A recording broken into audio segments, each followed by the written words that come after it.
Hare Krishna, Gauranga. Tonight we're going to have a look at another 30 key verse of the Bhagavad-Gita. We're on the last 5 now, so stick with me if you have so far, and thank you very much of course for listening. This is quite a unique presentation. There isn't, as far as I have seen, any other 30 key verses classes, even in Hindi or in Bengali or so on and so forth. So this is hopefully a good introduction or a good reminder of the 30 key verses for devotees and for newcomers alike. So yeah, let's see how this one goes. We're now in chapter 15, which is called Purushottam Yoga, or Yoga of the Supreme Person, which is the other chapter that I said that only has 20 verses in it, and this one is 15:6. Om Namo Bhagavate Vasudevaya, Om Namo Bhagavate Vasudevaya, Om Namo Bhagavate Vasudevaya. Natad Basayati Suryo Na Shashanko Na Pavakaha Yad Gatva Nani Vartante Tadhama Paramam Mama. That supreme abode of mine is not illumined by the sun or moon, nor by fire or electricity. Those who reach it never return to this material world. Om Ajnanatimirandasya Gyananjana Shalakaya Chakshurun Militam Yena Tasmai Shri Gurave Namaha Shri Chaitanya Manobishtam Stapitam Yena Bhutale Swayam Rupa Kadamayam Dadati Swapanantikam Namo Vishnu Padaya Krishna Prasthaya Bhutale Srimati Bhakti Vedanta Swami Iti Namani Namaste Saraswati Devi Gauravani Pacharani Nirvishesha Shunyvari Pasha Chadi Satayani Jai Shri Krishna Chaitanya Prabhu Nityananda Shri Advaita Gadadhar Shivasari Gaura Bhaktavinda Hare Krishna Krishna Krishna Hare Hare Hare Ram Ram Ram Hare Hare Mukam Kruti Vachalam Pangum Langayati Girim Yat Kripatamaham Vande Shri Gurum Dinataranam Paramananda Madhavam Shri Chaitanya Ishwaram Nama Shreshtam Manamapi Sachiputra Atra Swarupam Rupam Tashagrajam Rupari Matarim Goshtavatim Radha Kundam Girivar Mahoradika Madhavasham Praptoya Shah Pratita Kripaya Shri Gurum Tamnatoshmi Namo Vishnu Padaya Krishna Prasthaya Bhutale Srimati Jayananda Goswami Tinamani. Purport by Srila Prabhupada. The spiritual world, the abode of the Supreme Personality of Godhead Krishna, which is known as Krishna Loka, Goloka Vrindavan, is described here. In the spiritual sky there is no need of sunshine, moonshine, fire or electricity, because all the planets are self-luminous. We have only one planet in the universe, the sun, which is self-luminous. But all the planets in the spiritual sky are self-luminous. The shining effulgence of all those planets, called Vaikunthas, constitutes the shining sky known as the Brahma-Jyoti. Actually, the effulgence is emanating from the planet of Krishna, Goloka Vrindavan. Part of that shining effulgence is covered by the Mahat Tattva, the material world. Other than this, the major portion of that shining sky is full of spiritual planets which are called Vaikunthas, chief of which is Goloka Vrindavan. So we can understand that this is your description, or a little bit of a description of the spiritual world. And actually, in some of the other books of Srila Prabhupada and some other places, in the books of our acharyas, there is more detail about the Supreme Personality of Godhead's abode. But here is kind of an indication. We have this one planet, the sun, that lights up the universe. And in every universe, there is one sun that sends out its light to all those different planets. But there's no need for that in the spiritual world, because Krishna's impersonal aspect, the Brahma-Jyoti, which is where is the end point for the impersonalists. We hear about these Jnana yogis and so on, and they want to merge with the Supreme in that Brahma-Jyoti form. So they want to go and merge into the impersonal light of the Lord. So this is the Brahma-Jyoti that's lighting up the spiritual sky. But the main effulgence is coming from the Supreme Personality of Godhead's personal planet, which is Goloka Vrindavan.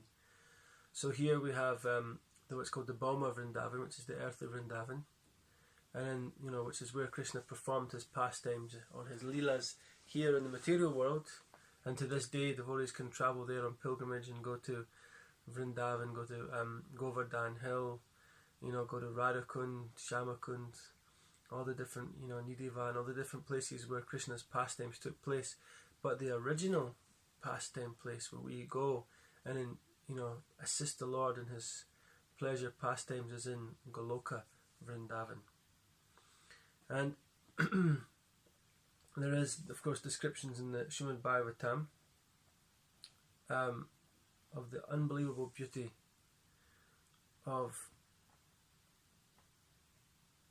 Vrindavan. And it kind of shows what's going on. He says, Krishna, the reservoir of pleasure, blowing his flute accompanied by his elder brother Balaram, and the other cowherd boys and the cows enter the beautiful forest of Vrindavan to enjoy the atmosphere. They walk into the midst of newly grown leaves of trees whose flowers resembled peacock feathers. They are garlanded by those flowers and decorated with saffron chalk. Sometimes they are dancing and singing, and sometimes wrestling with one another. While Krishna dances, some of the cowherd boys sing and others play on flutes. And they're always praising Krishna. That's another thing it says here. And it says also from the Brahma-samhita 5:29, I worship Govinda, the primeval Lord, the first progenitor, who is tending cows, yielding all desires, and abodes built with spiritual gems, and surrounded by millions of purpose trees. He is always served with great reverence and affection by hundreds and thousands of goddess of fortune.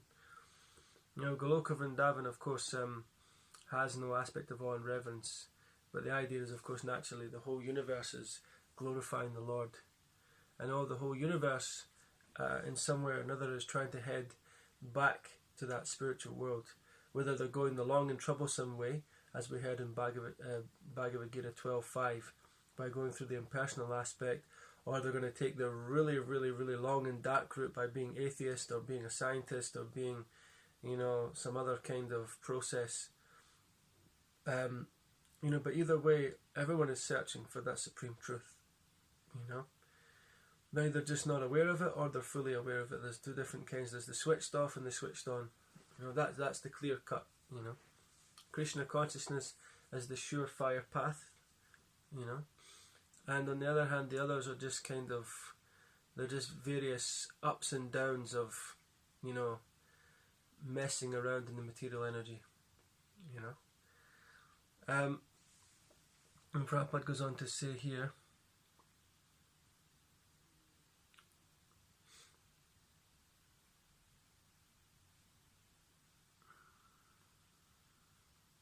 as long as a living entity is in this dark material world, he is in conditional life. But as soon as he reaches the spiritual sky by cutting through the false, perverted tree of this material world, he becomes liberated. Then there is no chance of his coming back here. In his conditional life, the living entity considers himself to be the Lord of this material world, but in his liberated state he enters into the spiritual kingdom and becomes an associate of the Supreme Lord. There he enjoys eternal bliss, eternal life, and full knowledge. It's one thing to understand that there's a story in Greek mythology about Icarus. He was famous because he had come up with the concept of creating wings so he could escape from where he was imprisoned. But on learning how to fly and enjoying and relishing his newfound gift and cleverness to escape the most inescapable place, of course he was given some help. This is a key point there. He was given help by a personality called Daedalus. He gave him the idea of the wax and stuff to melt the bird feathers and so on and so forth. So when he escaped his pretty much was going to be an eternal prison, he was flying up into the air with these wax wings, with the bird feathers, and he thought, oh wow, you know what, I'm doing really well here. I'm going to conquer the world. And he started flying to the sun. I'm going to fly to the sun. I'm going to conquer everything. And of course, he got too close to the powerful sun. His wax wings melted, and he fell to his death. So that when the living entity becomes free of, we've heard all the way through this Bhagavad-Gita about false ego, about conquering the mind, about not becoming impersonal, not thinking the Lord to be a person, not thinking oneself to be the body, the soul, which is the eternal servant of Krishna. We've been going through all these different parts to keep reminding us of what our actual position in life is. And now we know that by doing all that, we can get into the spiritual world. And then we're getting a little bit of a glimpse, just a little bit of open the door, a slight crack. And also in the Brahma Samhita, we hear in 537 what's kind of going on in the spiritual world. It says, Ananda Chinmaya Rasa Pratibhavati Bis Tabirya Eva Nijarupataya Kalabihi Goloka eva nivasatya kilatma bhuto Govindamadi purisham tamaham bhajami. I worship Govinda, the primeval Lord, residing in his own realm, Goloka, with Radha resembling his own spiritual figure, the embodiment of the ecstatic potency possessed of the 64 artistic activities. And he goes on to say, in the company of her confidants, embodiments of the extensions of her bodily form, permeated and vitalized by his ever blissful spiritual ras. So again, it's the saying here that there's so much bliss, so much never-ending bliss, you know. And this is the spiritual world. It's just complete ecstatic bliss and full knowledge. Everybody has the knowledge of who Krishna is and what his position is and what his energies are and his potencies. We hear that in the Krishna book. You see that sometimes the gopis will speak incredible philosophy. Mother Yashoda, you know, Maharaj Nanda, they know all the philosophy, but they don't want to get involved. So Krishna keeps constantly putting them under his Yogamaya potency. So that it's just pure enjoyment. It's just pure love. They're not interested in speaking high philosophy, although they understand everything.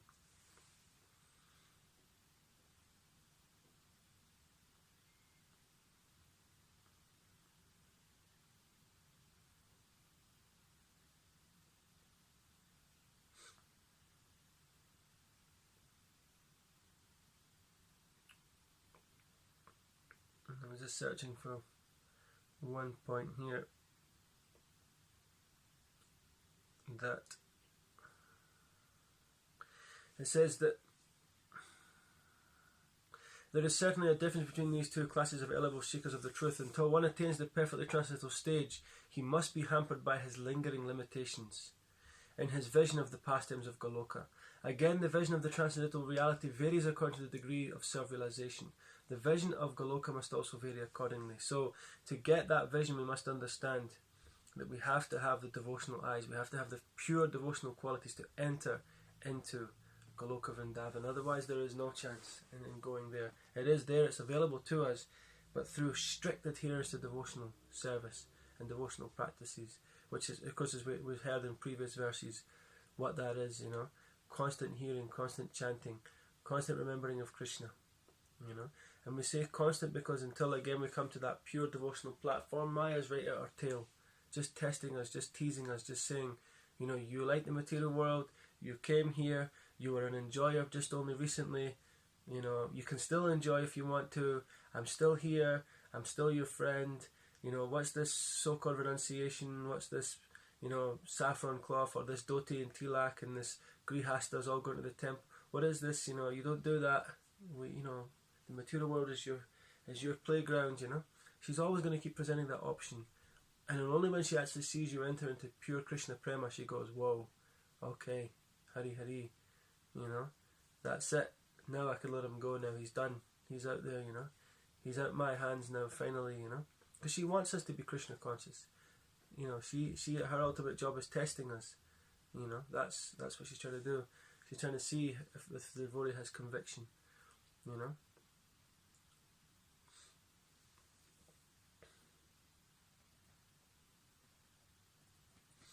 And Prabhupada goes on to say, one should be captivated by this information. He should desire to transfer himself to that eternal world and extricate himself from this false reflection of reality. So we understand that this material world is just a shadow of what's going on in the spiritual world. Where there is pure love in the spiritual world, the perverted reflection is sex life here. You know, where there is eternal enjoyment, the perverted reflection in the material world is, you know, temporary pleasures, you know, short time solutions, you know, snap judgments, you know. Whereas there, and it's, you know, where there is no darkness, you know, where there's no even need for electricity, need for fire, need for all these things to light up the blissful spiritual world. Here there is cold, or there's too much heat, or there's excessive this, or a lack of that. You know, either too much resources or no resources. Either too much difficulty or not enough difficulty. There's always something in this material world. Whereas in the spiritual world, none of these things, you know, appear, you know. You know, difficulty is obvious by its lack of appearance, you know, in that sense. And one thing about this thing, captivated by this information, Srila Prabhupada, there's hundreds of quotes where Prabhupada was saying, read my books, you know. Actually, these books are the foundation stone of our movement, Prabhupada says. Whatever we are is resting on these books. So far, reading them and distributing, this should be our only motto. And Prabhupada himself said, a book soul becomes a permanent matter for enjoyment. We read the scriptures again and again, and it is still fresh. When there is time, I go on reading my own books. Prabhupada would read the books that he wrote himself. Why? Because he said Krishna spoke them. I never wrote them. Krishna spoke them through the pure devotee. And he says, all of my students may not be inclined to study, but they are very much eager to give others the opportunity to read my books, and this should not be discouraged. So we should be distributing like anything, but he also said that we just need to distribute them to ourselves first. When he heard that devotees were distributing like anything, he was like, wow, but are you reading? The devotee says, Prabhupada, we got out so many, yeah, but are you reading? You know? So we have to.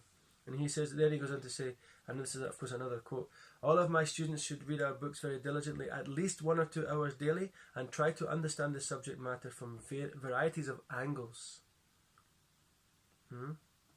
Varieties of angles. And there's endless quotes like this. You can look on a website called Vani Quotes, and you can get into all these nectarian quotes from Prabhupada, stressing the importance.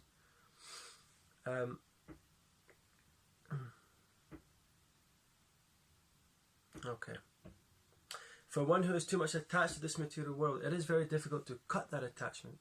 But if he takes to Krishna consciousness, there is a chance of gradually becoming detached.